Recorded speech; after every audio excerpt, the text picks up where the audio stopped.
Now that Dune Part 2 is out, and Dune Messiah is rumored to be in the works, there's going to be a large gap in time where there are no Dune movies coming out. So, why not fill in the time by jumping into the books? There are 6 books written by Frank Herbert, which can be a lot to go through, especially for gamers. So, I'm here to tell you that you don't have to read all the books. Generally, you can kind of just read up to any book you like and stop there. All the books have their own self-contained story that resolves itself to some degree. However, some books are better stopping point than others, so I'm going to go through all 6 books and give my opinion on how well they work as a stopping point. Going to keep spoilers at a minimum. Dune. Starting off, should you even read Dune? Yeah, I think so. I'm assuming you've already watched the recent movies, and the thing about the movies is that they're not 100% faithful to the books. They'll change some details or straight up leave certain plot points out. By reading the book, you're going to get the whole picture. I will say though, from my own personal experience, reading up to the part that the 2021 movie adapts was a bit of a slow burn for me. However, once I got past that part was when I was really hooked. So yeah, I'd say it's worth reading Dune. Is it enough to just read the book only? Yes, for the most part, Dune can be enjoyed as a singular piece of work. A lot of people have only read the first book, and they turned out alright. It does kind of end in a cliffhanger, but the main story about Paul Atreides' journey gets resolved here. You can be satisfied with the story being told and move on, but I think it's worth reading beyond. If you like Dune, there's definitely more stories in this world that will pull you in. Dune Messiah. Dune Messiah to me is a bit of a hurdle to get through. Personally, it didn't start off strong, but once I got to the last act of the story was when I was really getting hooked. Messiah is a follow-up to the story of Paul Atreides. Dune only told part of this story. Messiah brings it full circle. Sort of. I don't want to spoil too much, but I'll say that we get more closure on the story that began in the first book. So yeah, Messiah would be a good stopping point for readers as well.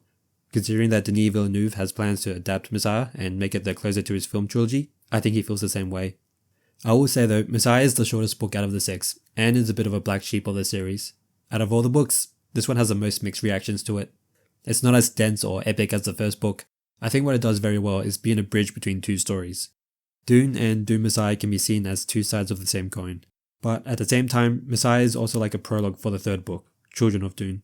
And it's how the book goes about setting up Children of Dune that makes Messiah an enjoyable read for me. Children of Dune. This is my favourite Dune book, and can be considered the final book in the Dune trilogy. While getting into Messiah can be a bit of a challenge, Children of Dune is a lot easier to read, and personally I found it more interesting and exciting. I've said that some books are better stopping points than others. I think Children of Dune is one of the best stopping points. The ending to this book is a lot more definite than the previous 2 books, and it really feels like a complete story here. In fact, when the Sci-Fi Channel were adapting the books for their TV miniseries, they stopped at Children of Dune. So yeah, highly recommend reading this book in general. And it's a pretty good bookend to the series as well. God Emperor of Dune. So now that the main story is finished, is it even worth reading the other books? Believe it or not, yes. The way I can describe God Emperor, it's kind of like an epilogue to Children of Dune. It still has its own story, but it very much takes place after Children. Does that even make sense? While you can stop at the 3rd book, God Emperor, once again, is another valid stopping point that gives you an even fuller picture of the overarching story. Just like the other 2 sequels, but even better. I also haven't mentioned this yet, but the Dune books get weirder as you progress through the series, and God Emperor is just as weird as it gets. Even the way the story is told at times is a bit unusual. Personally, I love it when Dune is weird, so this is my jam. I think God Emperor is one of the best books to read up to, alongside Children of Dune. I would recommend this to people who want to experience the best of what the Dune series has to offer, without having to read all the books. Heretics of Dune. So I've said that God Emperor of Dune is one of the best books to stop at. Does that mean that Heretics isn't good? Nope. In fact, I don't think Frank Herbert wrote any bad Dune books. However, I didn't enjoy myself as much reading books 5 and 6 compared to the previous 4. I will say though, Heretics is still a solid read. To describe how Heretics and Chapter House fit in the series, I need to talk about the series as a whole. The first 3 books encompass the first trilogy. God Emperor acts like the bridge that connects that trilogy to the 5th and 6th books. So while you get a fairly complete story reading up to God Emperor, the events that occur in that book ripple out and impact Heretics, and subsequently Chapter House too. In my opinion, if you loved reading the first 4 books, then I reckon it would be worth your time to read Heretics as well. All the books are pretty unique in that they tell a different story. I believe there's something new to gain by reading Heretics, and it will be worth your time if you're a Dune fan. Is Heretics a good stopping point though? I think it can work as one, but honestly, if you've reached this point, you might as well read Chapter House as well.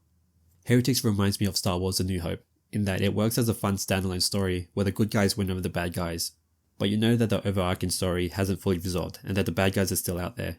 Heretics as an ending feels like a fun self-contained side story that takes place after God Emperor. Out of all the 6 books, it's the one that I'd recommend the least to read up to and stop at. Chapter House Dune. According to the streets, Chapter House Dune wasn't meant to be the last Dune book Herbert wanted to write. There was supposed to be a 7th book that closes out his second trilogy, consisting of Heretics and Chapter House, and the Dune series as a whole. But unfortunately, Herbert passed away soon after Chapter House came out.